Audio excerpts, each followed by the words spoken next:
1,000 years ago, Chinese engineers solved problems that modern society still struggles with today. Not with electricity, not with engines, and not with modern materials. They engineered systems that regulated human energy, standardized calculation, organized information, and multiplied physical labor so effectively that the core designs were never replaced. We are examining 5 ancient Chinese inventions that quietly run the modern world, and why later technology often failed to improve on them. Before we begin, one clarification. This video is not about legends, myths, or exaggerated claims. Every invention you're about to see is documented in historical texts, archaeological finds, or surviving working designs. What makes these inventions remarkable isn't that they were ancient. It's that they solved fundamental human problems so efficiently that later technology often failed to improve them. We'll look at 5 systems developed in China between the Han and Song dynasties. Tools that standardized energy, calculation, information, time, and physical labor. In several cases, the core design remains unchanged after more than 1,000 years. Not because innovation stopped, but because the problem had already been solved. The first problem they tackled wasn't abstract, not motivation, not discipline. It was human energy. Answering the simple question of how long a person could remain mentally sharp before fatigue took over. Picture this. You're a scholar in 800 CE China. No coffee shops, no energy drinks. You need to study for exams that decide your entire future. Lose focus, your life crumbles. The solution came in the form of compression. The tea brick press. Before tea bricks, tea was consumed loose. It spoiled easily, varied in strength, and was difficult to transport over long distances. There was no reliable way to store, ration, or standardize it. Compression solved all 3 problems at once. During the Tang dynasty, tea producers began steaming tea leaves, grinding them, and compressing them into dense bricks or cakes. This process transformed tea from a fragile agricultural product into a durable, transportable good. Tea bricks resisted spoilage. They could be stacked, shipped, stored for long periods, and traded across vast distances. In border regions and trade routes, they were even used as a form of currency alongside metal. But the real breakthrough was in predictability. For the first time, access to a stimulant could be planned. A tea brick could be shaved or broken into portions. Preparation was consistent. Strength was repeatable. This mattered enormously in a society where bureaucratic work, scholarship, and administration depended on sustained attention rather than bursts of energy. Tea bricks didn't make people work longer. They made focus reliable. That distinction matters. Modern energy drinks deliver short spikes followed by crashes. Compressed tea provided steady stimulation over extended periods, especially when consumed gradually throughout the day. This is why tea culture spread so deeply through Chinese institutions, monasteries, academies, and government offices, not as a luxury, but as infrastructure. The tea brick press didn't just change human productivity, it changed the system around it. It turned a perishable drink into a stable tool for cognitive labor. And once energy became predictable, something else followed: calculation. Because sustained focus means nothing if your numbers fail you. That's where the next reset begins. The next invention breaks every speed limit you know. Imagine you're a merchant in Song Dynasty China. Your competitor counts on fingers. Math errors mean bankruptcy. Slow math means lost deals. Second place is last place. Here's how they won. The Suanpan abacus turned math from thinking to touching. The 2 to 5 bead design created the first computer layer. Skilled users calculated faster than eyes could follow. The Suanpan was documented by Shu Yue in 160 CE. 2 heaven beads worth 5 each, 5 earth beads worth 1 each. It did addition, subtraction, multiplication, division, even square roots. East Asia used it until the 1970s calculators. Humans counted on fingers. Slow, error-prone, limited. The Suanpan made math a reflex. Merchants processed accounts at business speed, not brain speed. First computer abstraction. Your brain focused on strategy. Your hands handled math. 2 heaven beads worth 5. 5 earth beads worth 1. Your fingers learned patterns. Math became muscle memory. An abacus master doesn't just calculate, they bypass the brain's processing lag. Digital calculators require you to translate a thought into a button press. The Suanpan turns math into a tactile reflex. It's the difference between typing a command and running a hardwired circuit. Judges literally had to slow ABACUS competitions down so humans could verify the results. I once watched a friend's 70-year-old uncle in Beijing. His fingers blurred. He calculated my restaurant bill before I pulled out my phone. The breakthrough? Not the tool. Making numbers physical. They made math you could touch.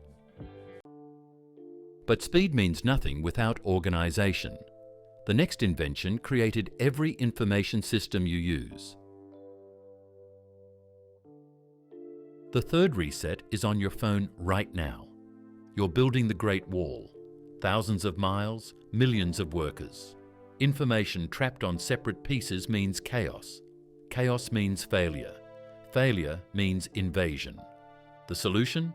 The vertical scroll created visual flow for complex information. It enabled top-down planning across entire projects. They solved the same problem every modern interface faces: how to move through information without losing context. Vertical scrolls evolved from Han Dynasty banners, 206 BCE to 220 CE. The key wasn't the scroll, it was seeing an entire project in one flow. Multiple hanging scrolls with continuous images. Here is the logic we still haven't beaten. Human eyes track a continuous vertical y-axis significantly better than fragmented horizontal pages. Your smartphone's infinite scroll isn't a Silicon Valley invention. It's 2,000-year-old Han Dynasty UI. They realized information needs flow, not fragments. The genius? Not the scroll material. It is understanding that information needs flow, not fragments. Information without timing is chaos. That's why the next invention gave humans their first mechanical deadline. The fourth reset controls your entire day. Before candle clocks, time was vague. Workers labored until exhausted. No structure means no efficiency. No deadlines mean no urgency. No urgency means no progress. The breakthrough? Candle clocks introduced one of the earliest practical systems where machines, not humans, enforced time blocks. Work shifted from until exhaustion to structured, repeatable intervals. Metal balls created the first audible deadlines. This changed work from energy-based to time-based. The earliest candle clock appears in 520 CE. Yu Jiangu's design had 6 candles, each 12 inches high, 12 equal sections, 20 minutes per section, 4 hours per candle, protected in wooden frames. Metal balls fell and rang bells. This was the birth of mechanical discipline. Before this, you worked until you were tired. After this, you worked until the machine told you to stop. It transformed time from a vague concept into an audible deadline. First productivity sprints, audible deadlines, time blocks. One of the earliest systems where machines, not humans, enforce time. 6 candles, 12 inches each, 12 sections, 20 minutes each. Metal pegs fell and rang bells. Constant speed through counterweights. Every alarm and timer in modern work traces back to this candle design. We call it progress. But we're using 1,500-year-old time management.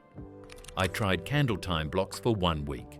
No digital timers, just candles and bells. The physical countdown created urgency I'd never felt with phone alarms. And very odd. Also, excitement. The breakthrough, Not measuring time, making time audible, they turned invisible deadlines into physical reality. Time management is worthless if you can't scale output. The final invention solved that forever. The final reset was the most powerful of all because it changed what a single human being could physically accomplish. Imagine a farming village during the Song dynasty. Everything depends on water. If the fields dry out, crops fail. If crops fail, people starve.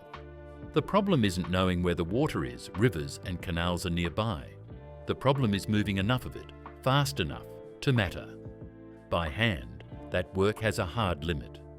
A person can carry only one bucket at a time. Walk to the field, pour, walk back, repeat. No matter how strong or determined you are, your body sets the ceiling. Entire communities could work all day and still fall short. Chinese engineers solved this not by asking people to work harder, but by changing the motion itself. The chain pump turned walking into water movement. Instead of lifting buckets, it used an endless loop, a chain fitted with flat wooden paddles, moving through a narrow channel. As the chain turned, each paddle trapped water and carried it upward in a steady stream. There were no pauses, no resets, no wasted motion. As long as the chain moved, water flowed. One person could power it by walking, pedaling, or turning a wheel. Animals could drive it.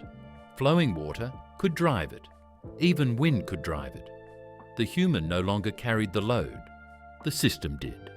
Early versions of chain pumps appear in records as far back as the 1st century CE. But it was during the Song dynasty that the square pallet design became widespread and standardized. Engineers refined the spacing, the channel shape, and the paddle size until the pump moved water smoothly and continuously with minimal effort. The effect was transformative. Without a pump, one person might move a few buckets an hour. With a chain pump, that same person could irrigate fields that once required entire groups working together. Output increased not by small percentages, but by multiples. This was force multiplication in its purest form. Over the centuries, the materials improved. Wood became metal, rope became chain, bearings became smoother. But the logic never changed. Because when engineers discover a near-perfect force multiplier, they don't replace it. They preserve it. That same principle still drives modern conveyor belts, escalators, and assembly lines. Systems where steady motion turns individual effort into large-scale output. The chain pump didn't make people stronger. It made strength scalable, and that, more than any single machine, is how civilizations grow.